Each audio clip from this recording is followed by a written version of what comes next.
Hello, good morning. Welcome sa kusina ni Inday. Okay, kauban ako karon si Inday Trisha ug si Dodong Dave, ang ako mga little chikiting.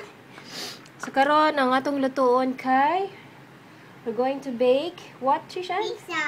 Pizza. Okay.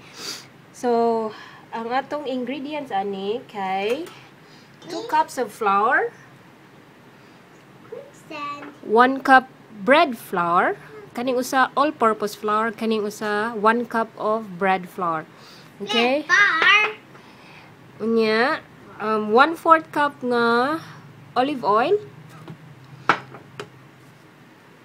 baking powder, 1 teaspoon of baking powder, and 1 1/2 teaspoon sugar. So, dili ni ihurutanan, no? So, 1 1/2 teaspoon lang ang sugar.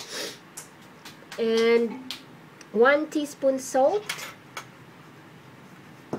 Okay? Ug ang atong yeast. Ang akong gamit kay baker's yeast. Okay, masayunan ko ani gamit kaysa anang. Okay? Welcome balik sa among show ni Trisha. Amo nang gibutang tanang dry ingredients. Next ato ibutang kay ang wet ingredients, ang olive oil, 1/4 cup of olive oil. Yeah. Okay, after na nato masagol tanang dry ingredients, ato na ibutang ang wet ingredients. So ang wet ingredients kay 1/4 cup of olive oil, 1 cup nga tubig, and 1/2 cup nga tubig. So 1 1/2 cup nga tubig. So ang imo lang diri sa butang dinhi, dayon imo lang siyang masamasahon until naa siya fine ang texture, until ma-fine ang iyang texture. So karon ginamasahe ni Inday Trisha ang atong dough. Kano sa pamimahuman, wala ko kay balo. So sticky. Yeah, it is sticky. I cannot get away from my hand from this sticky.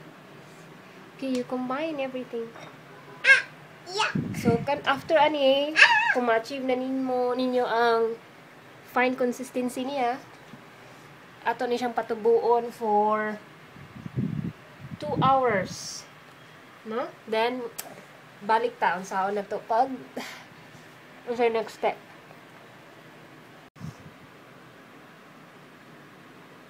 Okay? Nabalik na ta sa atong dough. So ang dough karon dinidin nako for 5 minutes already. So kung makita ninyo ang dough medyo fine na yung texture, no? Chish, excuse me, Chish. So after ni ato ni siyang patubuon for 2 hours. Ato ni siyang hapinan og kanabitang lampin sa bata. Kaning puti. Ato na siyang itakob diri until such time nga mo rise na ang dough na to. Kanang mo dubli na iyang size. So karon yang size kana, later mo dako na siya. Okay?